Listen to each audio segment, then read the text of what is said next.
ඉතින් නැති જાතිය. ඔන්න බලන්න. ලස්සනයිනේ.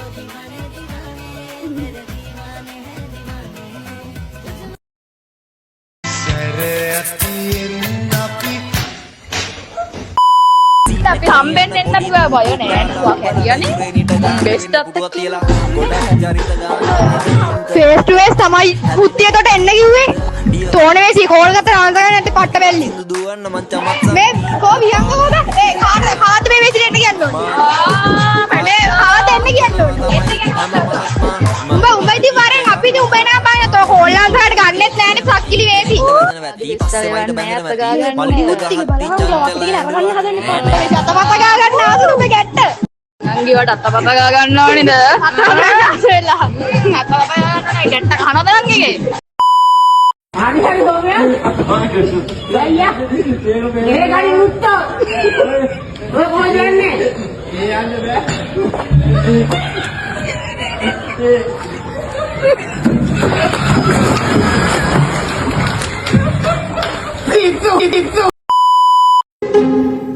බෑ ගන්නවා දැන් ඔක්කොම දෙන්න ඕන නිකන් ෆුල් බීට් එක දාලා නිකන් බිස්කට් කුඩු බිස්කට් කොට ක්ලැප් එකෙන් අපුඩ මෙම අපුඩ come on right oh this one's going out to all the giant fancies in the ruling party කොහොමද right 1 2 3 4 ආමේ අහන්න මේ බලන්න කරපුවා අර අනිත් පැත්තේ මම උඹට කෝල් එකක් දුන්නා ප්‍රතිචාරයක් නොමත පසුවාම තමයි මම නෙමෙයි ප්‍රතිචාරයක් නොමත කියලා කිව්වේ මේ ටෙලිෆෝන් එක මේක කිව්වේ නැද්ද ටෙලිෆෝන් එක කිව්වේ උඹයි මීහරකෝ මම නෙමෙයි ටෙලිෆෝන් ඔපරේටර් එතකොට උඹට ටෙලිෆෝන් ඔපරේටර්ලා දෙන්නවා මට කොහෙන්ද ඔපරේටර්ස්ලා ඔපරේටර් කියන්නේ ටෙලිෆෝන් කම්පැනි ඔපරේටර්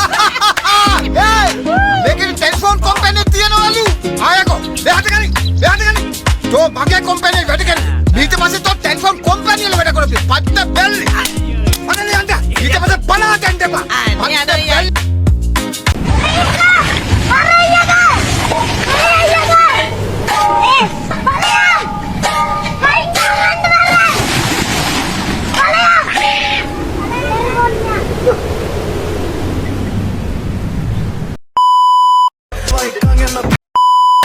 එස් සාන්ත එස් කියන්නේ සාන්ත ඔව් මාකටිං සම්බන්ධව මොනවද ඔයාලට තියෙන සුදුසුකම්? සුදුසුකම් නම් ගොඩයි. හැබැයි මාකටිං වලට සම්බන්ධ නැහැ. මේ පෑන මට විකුණලා පෙන්නන්න. මස්සිනා මුලින්ම පෑනක් කියන්නේ මොකද්ද කියලා දැනගනින් බං. අනික මෙච්චර පෑන් තියෙන රටේ පැන්සලෙන් ලියලා මැරිලා යන්නේ මොකටද බං? මෙන්න පෑන මෙන්න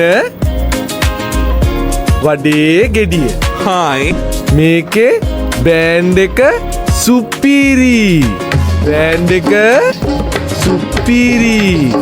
අනික මේ පෑන වික්කයි කියලා අපිට සම්මාන හම්බෙන්නේ නෑ සම්මාන නෑ දැන් බලන්න මේ බඩ තඩිය මූ මේ ගහන් ඉන්න පෑන ඒරොප්පෙන් ගෙනාව කියලා හිතන් ඉන්නේ මේ මූ මේ කරන් තියෙන පිටකොටුවේ උඹ දන්නවද ඒක උඹලා දන්නේ නැහැ මූ මේ කරන් තියෙන පිටකොටුවේ මුන් වගේ උන් හින්දා තමයි මේ කම්පැනි වලට දියුණුවක් නැත්තේ බා හැටි බලන්න බොරුවට පිටකොටුවෙන් ගෙනාපු පෑනකුත් ගහගෙන හැටි මේකගේ පොන්න ගැත පීරලත් නැහැ පිස්සෙක් වගේ anyway මොනවාද මල්ලි මේ මෙව ඉන්ටවුද අපිට ජොබ් නැහැ කියලා හිතුවත් දන්නේ ජොබ් ඉතින් නෑ තමයි අපිට මොන විකාරයක්ද මේ මම යන ප්‍රශ්න දෙකයි ඔය මම බලන් ගිය පස්සේ මොනවත් ඇහුවේ නෑ මගේ බොරු අලුත් ප්‍රශ්න ආවා මට මොකද කිව්වේ එන්ටර්ප්‍රයිස් මොකද කිව්වේ ඒ විනිශ්චය මණ්ඩලයේ මම දැක්ක නිකන් රාස්‍ය තුන් දෙනෙක් වගේ මගේ ගමේ රත්තරමගේ තට්ටු දෙකේ ගියක් තියෙනවා මම මේක විකුණලා කම්පැනි එකක් දාලා හිටින් නම් පාර හිඟා කරනවා ඒක දිනු කරගන්න බැරි මම ඉන්ටර්වයුව බෝඩ් එකේ ඉඳලා මම්ම කම්පැනි එකට මම්ම තනියෙන් ගොඩ යනවා මම කවදාද ජීවිතේ ජය ගන්න परिचय देगा Yes, one, two.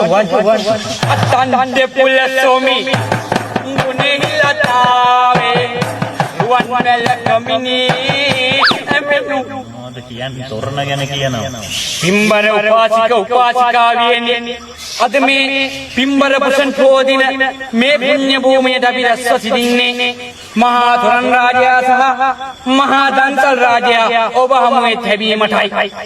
අන්නේ ඒ පිම්බර අවස්ථාව මා විරුදුවකින් ඔබ හමුවේ තබන. පොසොන් සඳයි සඳේලියයි මතියයිගේ තොරණයි මුළු පුරවරෙලිය කරන දන්සල් කුසුනාරි සුවඳයි දන්සල් මොනවද තොරණ ගැන මං ගැන පොත වර්ණනා කරනවා. කැමරාවෙන් විවාහ කවන්න පටන් ගන්න. සුමති මහත්තයා කියන්නේ මේ සුමති අයියා කියන්නේ මා පුඩා කල සිට හඳුනන අනිවාර්යෙන්ම තොරන් වල කෙල බැමිණි පුද්ගලයෙක්. සුමති අයියාගේ අත්තපනත්ත කිරිකිත්ත පුංචි අම්මා පවා කලේ කුඹුර වැඩ.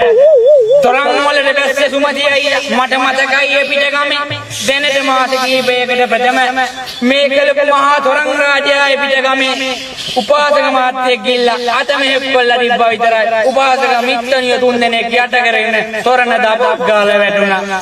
තොරණ බැලුවේ තොරණ උඩ ඇවිදන්නේ. ඇයි කියන්නේ බා හරි මං මේක කියන්නේ නැතුව ඒක ස්කිප් කරලා නෙක්ස්ට් එකට යනවා. මල්ලි ලොකෝ අයියා ඔය විවෘතට මේ පරක් කරලා තියෙන කට්ටිය කතා කරලා ගන්නකෝ පිම්මත් උපාසික උපාසිකාවියෙන් අද මේ මහා විශාල තොරන් රාජයාගෙන් නොබනිත පිනීම සඳහා ලොකුයි ඇවිල්ලා තිනවා විවෘතයට. ඉතින් පිම්මත් උපාසික උපාසිකාවියනි ළඟට આવොත් ලේසි.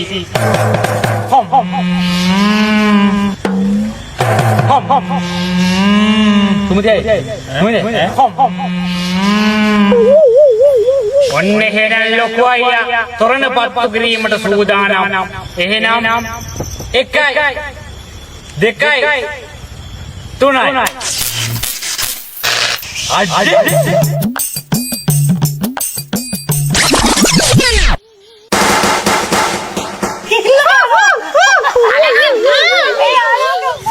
අද පන්සල පුරවාගෙන මහ පිරිසක් මෙහි ඇදෙනවා. අම්මා මුත්ත කාලේ දැක නැති තොරණක් අද දකින්නවා.